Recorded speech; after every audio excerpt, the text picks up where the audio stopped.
Welcome, dear friend. Take a breath. Let yourself arrive here.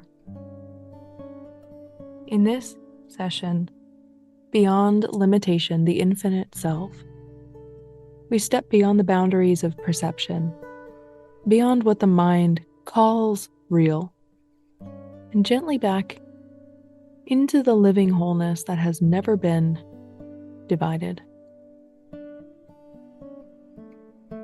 Before we begin, I would like to share what this session is really inviting.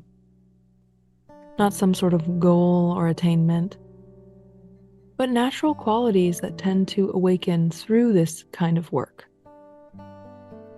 As we move together through this next exploration, specifically self-inquiry, you may find yourself becoming a little bit more aware of what it means to be here, to sense yourself directly.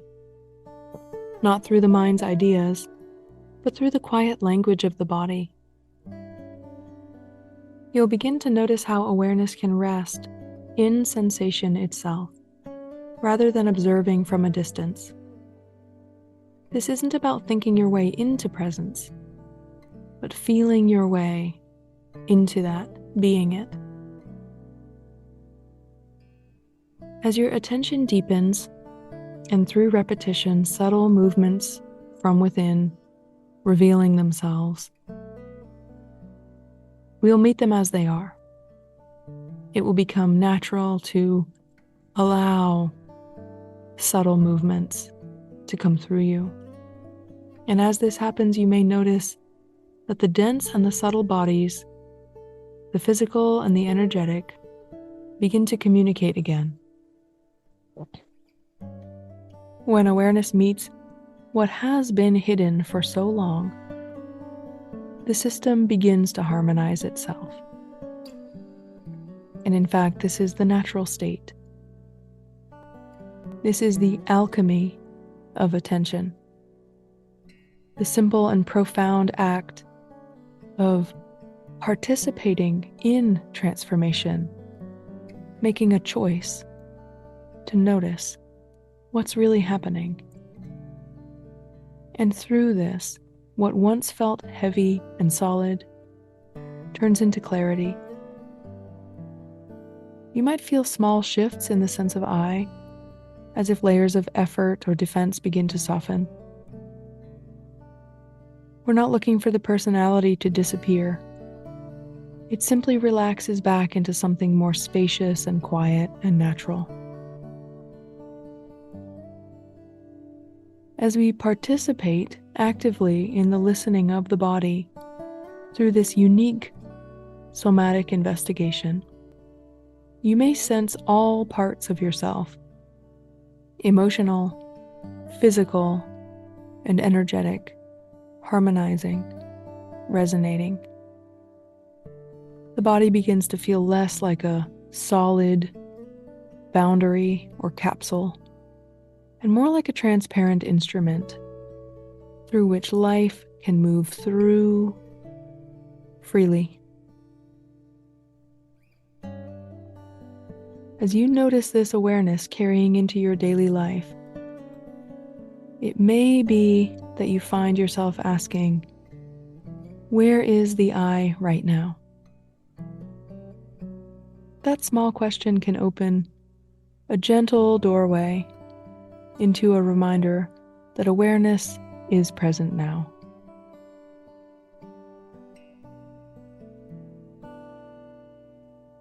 Today we are going to cover a powerful process called self-inquiry.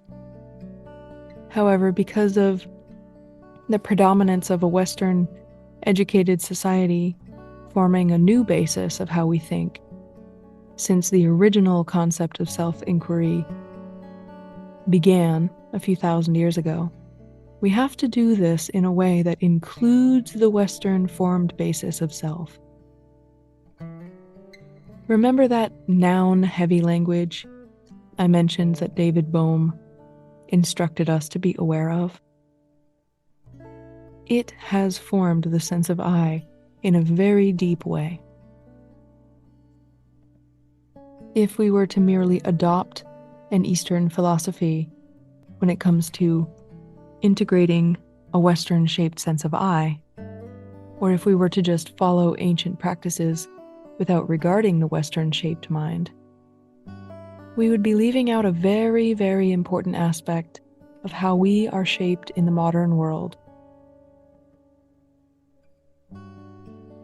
The Western-shaped sense of I, unconsciously or subtly or obviously, worships the material.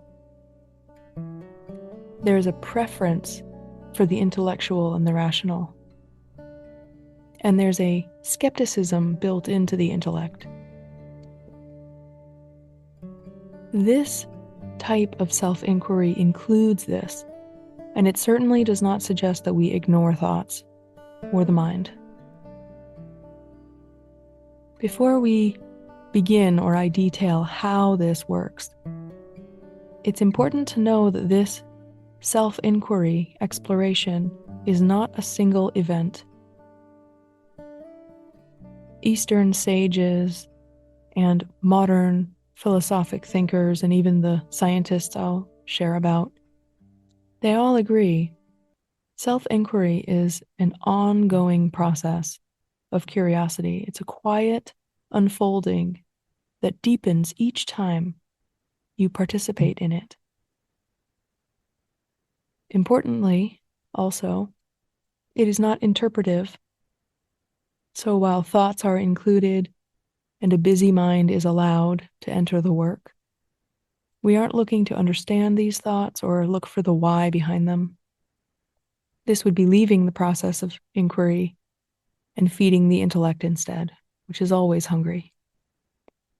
Instead, we will use the Western mind's excellent ability to objectify the world, and we lean into that power and let it. We invite the mind to let everything happening be regarded as an object with a location, an orientation in space.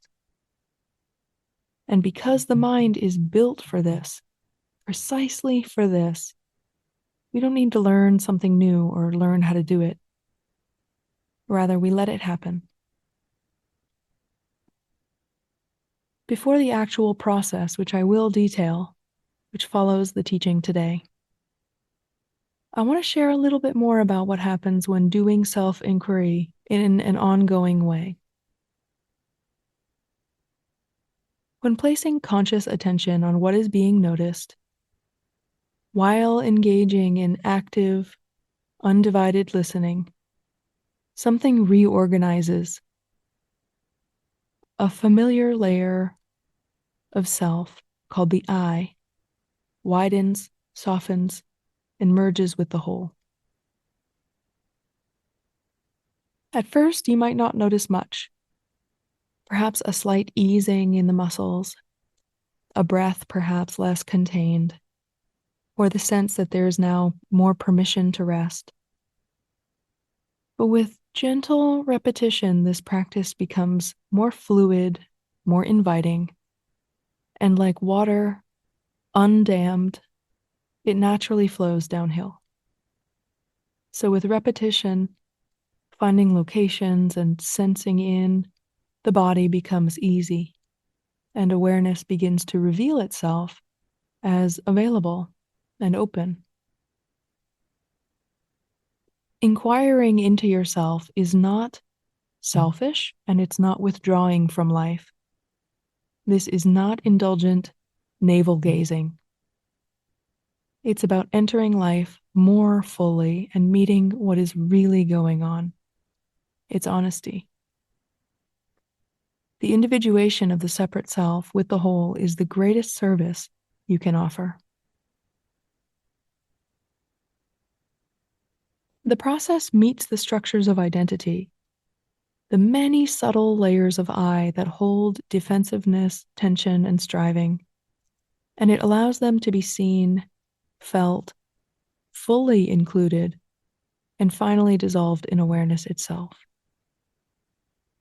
This work is both felt, intimate, and profoundly practical with regard to a Western mind.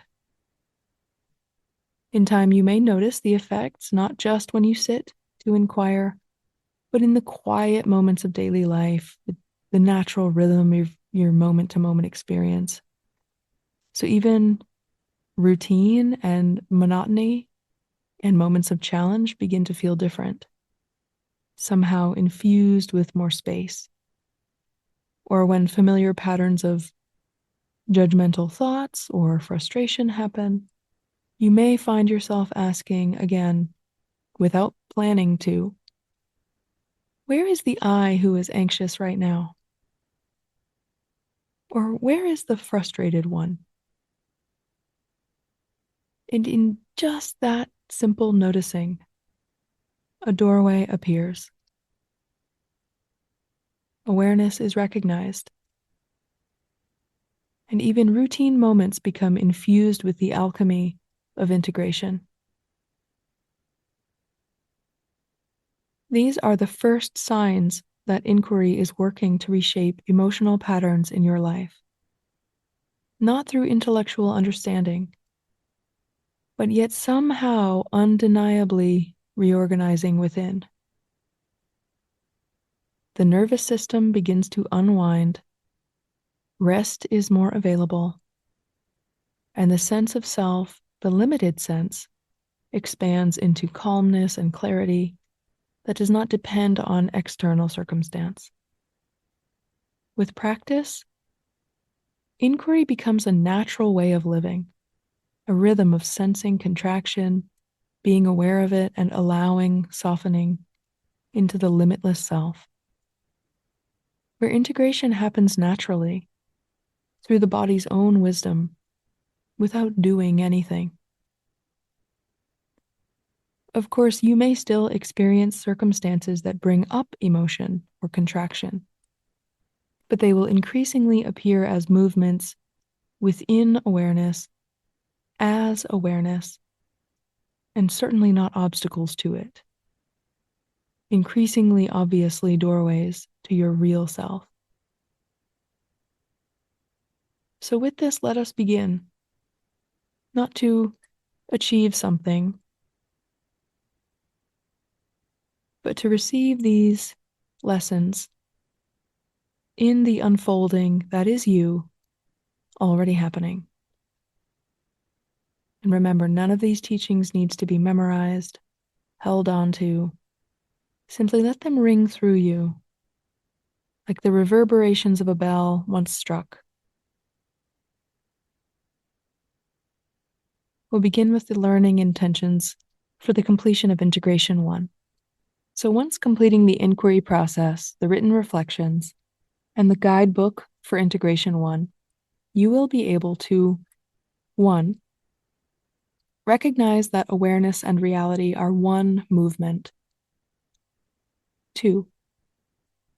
Understand Donald Hoffman and Bernardo Kastrup's professional views that consciousness instead of matter is the foundation for everything. 3. Experience how sensations in the body, as taught by Connie Ray Andreas and John Klein, open a direct door to oneness, and you will learn a technology for the Western mind that uses its strengths and abilities to enter into that doorway. 4. You will be able to distinguish between perception's simplified display and the wholeness that perceives it. And 5. You will be able to rest as awareness itself and know how to meet sensations of separateness, to return to resting as awareness again. So let's begin the teaching, with today's first lesson being about the interface of perception, as introduced by Donald Hoffman.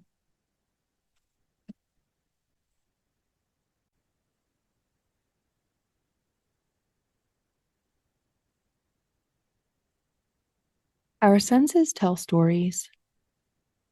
They report colors, shapes, edges, and from these reports, the mind constructs a world of things. But as cognitive scientist Donald Hoffman demonstrates, perception evolved not to reveal reality, but to hide it. In his fitness beats truth theorem, Hoffman mathematically demonstrates with profound clarity that perceiving illusion, not truth, helps a species survive more successfully. He shows that the human body has developed thriving on fiction, not facts. Reality, then, is not a physical landscape that stands alone or exists in itself, just waiting to be observed by a person.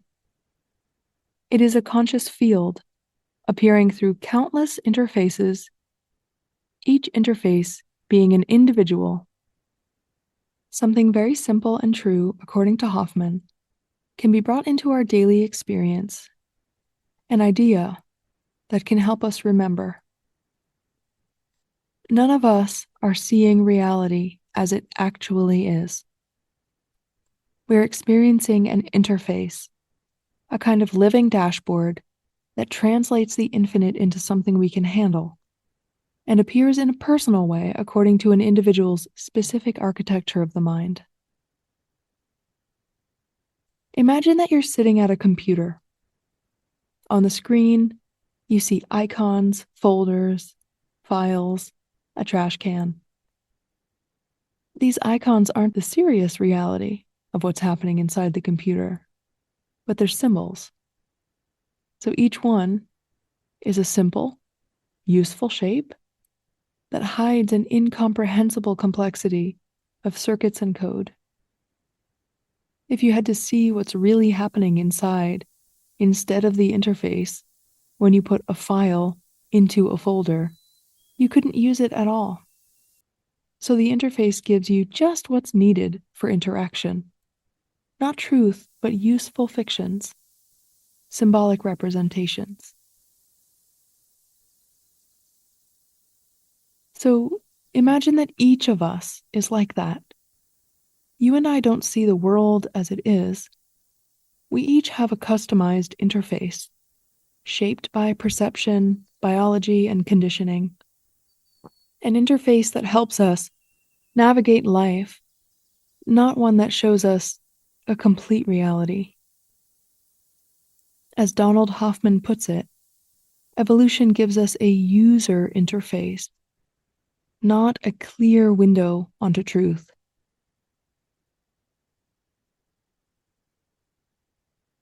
The philosopher Arthur Schopenhauer's largest work, comprised over his lifetime, was titled The World as Will and Representation, published in 1818 and nearly 600 pages long.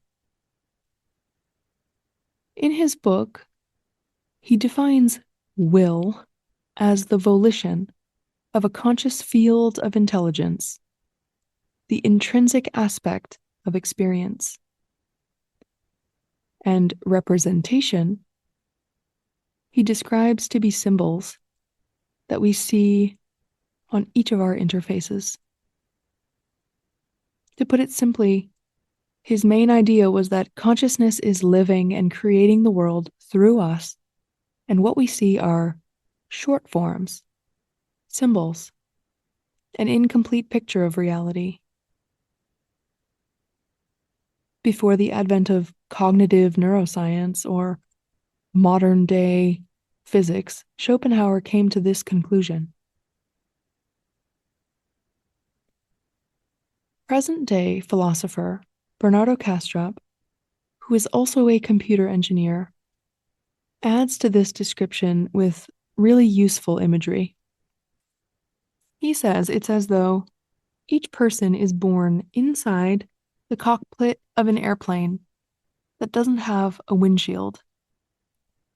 All it has is this dashboard of dials and lights, which represent our own sensations, emotions, thoughts, and intuitions, all giving feedback about how our system relates to the larger field of consciousness. But none of us see what is behind the dials and readouts, the thing in itself they are measuring. We only see the indicators, the dials, the dashboard's symbols of the deeper process. So when we look out at the world, what we're really gazing at is our own dashboard, a translation of the infinite through the lens of our unique interface. And yet beyond every dashboard, there's one single field, one consciousness, expressing itself through countless interfaces. The practice we'll introduce at the end, this self-inquiry, is about learning to know the source directly, to tune to what is present above and through the body, animating the dashboard, to feel the pulse behind the interface. This is a turning of relevance as we shift attention from the symbols on the surface to the deeper meaning beyond and within them. When we rest as awareness, which in fact is not hidden behind anything, all the icons are seen to be pointers, and the dashboard becomes transparent. Here we begin to directly act in accordance to the infinite, awake, indivisible self, the will Schopenhauer writes about, without relying on any dials, readouts, or translations. Part 2, David Bohm and the Unbroken Flow. Physicist David Bohm, that we mentioned in the last lesson, called this indivisible movement below the interface the holo movement. To him, mind and matter were not two substances, but the same unbroken whole. What we call the world, David Bohm called an explicate order, a phenomena, a visible unfolding from the deeper unseen implicate order, or the noumena, where everything is already unified. This means that everything, every object, a tree, a thought, the body, the galaxy, are all made of one conscious field, not anything standing apart or existing on its own. Fragmentation, Bohm said, is the limit of perception, not a property of reality. The mind's boundaries are useful fictions, illusions, survival mechanisms, rather than clear lenses that show truth. Now, there are some very deep implications to Hoffman, Schopenhauer, and Bohm's work. I'd like to give a moment to let the implications of this sink in. Here are a few. Awareness is not in the body. The body appears as a symbol in you. There is no world out there. The world is in you. Matter does not exist. Matter is a representation of one field. And even space and time are illusions within this larger field. There is no time in reality. There is no space in reality. These are a product of the limits of the dashboard.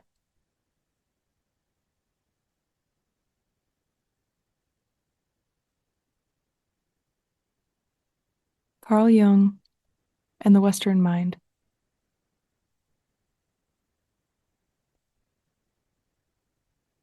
When Bernardo Kastrup speaks of the Western mind, he isn't talking about geography or nationality. He's describing a way of seeing reality. It is the mindset that treats the world as something outside of us, separate, made of separate objects and measurable things called matter, while overlooking the living inner dimension of experience itself.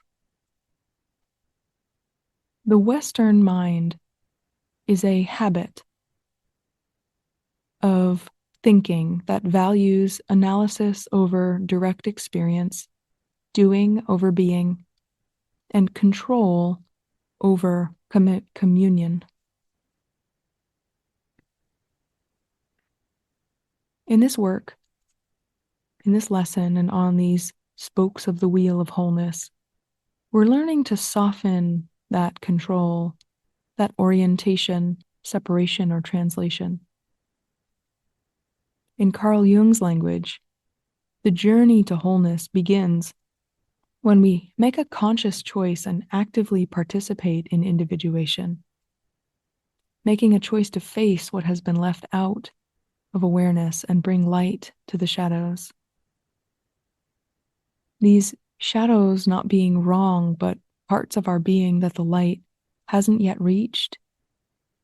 And Jung saw that transformation doesn't happen by ignoring these dark places or bypassing them through some kind of magic or trick, but by meeting it, by honestly bringing attention to what was unseen before, inviting it in and allowing it to be felt, included, and finally integrated.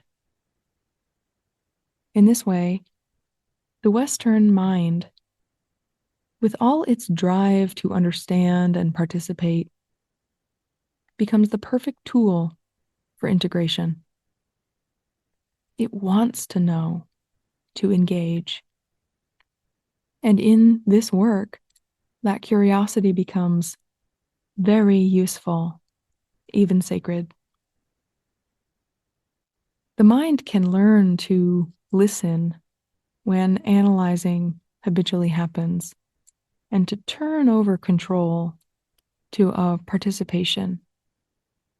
This is conscious alchemy, awareness meeting its own shadow and revealing gold. In contrast, the Eastern traditions begin from a different kind of soil, so that an Eastern-oriented mind already has a trust in being itself, already has a spiritual orientation to the whole, and effort can more easily soften into a direct recognition of oneness. The Eastern inquiry, who am I, points to the silence behind the mind, to the source behind the dashboard, to what was never divided. And yet the Western mind needs to arrive there differently. It begins by learning to trust through participation, through letting awareness reach into the places once hidden, by surrendering control and the need to understand, through saying yes to the body, to sensation, to feeling, until unity is no longer a concept, but a living presence felt. This is the meeting of Jung's individuation process and the body work of wholeness process and Jean Klein and Francis Lucille's Kashmiri Shaivism, kind of sensation-based somatic inquiry into the self. It's a marriage of the conscious and the unconscious, the Western and the Eastern, until both become transparent to what was always underlying, this awake self, or this alive field that holds all opposites in complete neutrality. The final lesson today describes this body work. Spiritual teachers Francis Lucille and Jean Klein, formerly a rocket scientist and a physician, respectively, remind us that awakening is not a denial of the world, but rather an intimacy with everything. Their body-based inquiries, coming from the Indian practice of Kashmiri Shaivism, and Advaita Vedanta invite us to return attention to the living sensations of the body, not to analyze anything or add more concepts, but to listen directly. When listening as an undivided field to sensation without relying on memory or interpretation, one discovers that sensation itself is made of awareness. The apparent division between the one who feels and the feeling itself merges and dissolves. Jean Klein said, when you truly listen to the body, it unfolds as emptiness. And this emptiness is not absence, it is aliveness, unbound. And here's a very brief description of that work. Directly experiencing what's being asked. Let your attention right now notice the pulse of aliveness throughout the body. Maybe noticing the face, chest, ribs, stomach, navel, spine, seat, legs, and feet. Notice movement, warmth, any pull in any direction, or a more obvious sensation. And now, instead of describing it or using memory, right now, sense the border where the body ends and space begins. Feel the edge of where awareness and the body merge.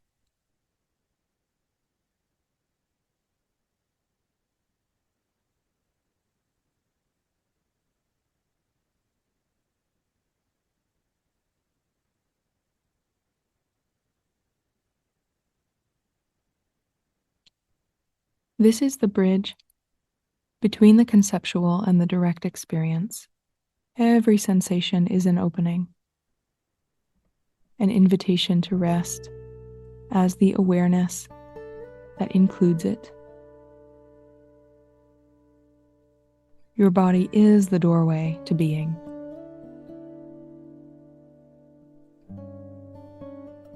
In the body inquiry that follows this recording, we will access that doorway not by denying the dashboard, but by using it.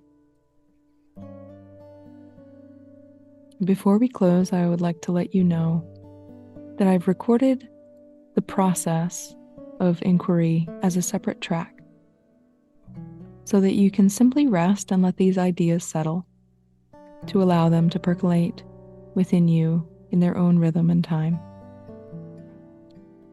Some of what we've been exploring, these ideas, the implications that the world is in you, that time and space are fictional, or that you do not see a real world, but symbols. This can feel like a lot, even disorienting at first.